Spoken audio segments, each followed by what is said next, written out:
নমস্কাৰ বন্ধু বান্ধৱীসকল। আজি ভাত সাজ পাতকচু আৰু সৰু আলু আৰু মাটিমাহ দি বনাওঁ বুলি ভাবিছোঁ।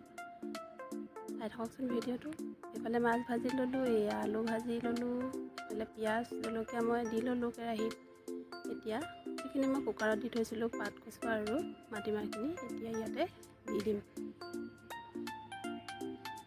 এয়াই দি দিছোঁ। ইমান ধুনীয়াকৈ উতল আহিছে দেখিছেনে? ইয়াতে মই এতিয়া বিলাহী কেইটামান দি দিছোঁ, কণ বিলাহী। এয়া সৰু আলুখিনি দি দিছোঁ, ভাজি থৈছিলোঁ যে। ইয়াতে মাছ দি দিছোঁ।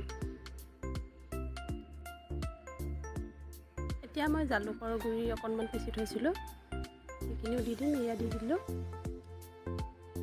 এয়া ধনিয়া পাত দি দিলোঁ। মোৰ চব্জি এয়া হৈয়ে গ'ল। এতিয়া মোৰ ভাতৰ থালিখন যোগাৰ কৰি ল'লোঁ।